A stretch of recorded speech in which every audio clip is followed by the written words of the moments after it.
Cinema కోసం మీరు six pack ఏదో పెంచి చూపిస్తున్నారు అనేసి. ఏ సినిమా కోసం సార్? దీంట్లోనా? లేదు సార్, ఆ ప్యాక్లు అంత ఈజీగా యాడ్ వస్తాయి సార్. సిక్స్ ప్యాక్ అది లేదు సార్, అదేదో కొంచెం ఎక్కడో చిన్న మిస్కమ్యూనికేషన్ అయినట్టుంది. నేను సిక్స్ ప్యాక్ అని నేను ఎప్పుడూ అనలేదు. 2027లో చేయబోయే ఒక సినిమాకి ఒక ఫిషర్మ్యాన్ రోల్ చేస్తున్నాను. చాలా వెరీ థిన్ బాడీ కోసం ప్రయత్నిస్తానని అన్నాను. సిక్స్ ప్యాక్ అన్నది బహుశా నేను చేయకపోవచ్చేమో సార్. అది చాలా కష్టమైన పని. చేసిన వాళ్ళందరికీ చాలా ఓహ్ అచ్చా. కరెక్ట్గా ఇప్పుడు ఎగ్జామ్స్ జరుగుతున్నాయి, ఇటు మళ్ళీ ఒకవైపు ఐపీఎల్ కూడా స్టార్ట్ అవుతుంది కదా. ఓకే, సో 21st కదా సార్? 1 వీక్ ఉందిలేండి సార్, 1 వీక్ ఉంది. 1 వీక్.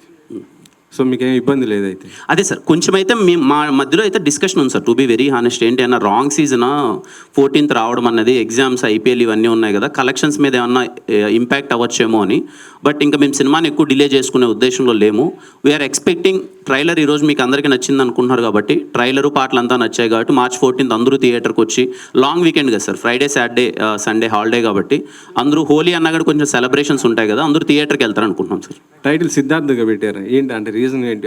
ఇందాక యాంకర్ చెప్తున్నారు గతంలో సినిమాలు 2 సినిమాలు కంపేర్ చేస్తూ, అంటే వాటంతా బ్లాక్ బస్టర్ అవుతుంది ఒక నమ్మకంతో ఇలా పెట్టారా? సిద్ధు అనే సార్, ఇదిగో ఫస్ట్ వచ్చినప్పుడే కదా డైరెక్టర్ సిద్ధు అనే నేమ్తో వచ్చాడు సార్. అప్పటి నుంచి రావడం అంటే ఇంకా ఆబ్వియస్లీ సిద్ధు అంటే ఆ పేరు కొంచెం ఇంపాక్ట్ ఉంది కదా. ఖచ్చితంగా పవన్ కళ్యాణ్ గారు ఖుషీలో వాడారు.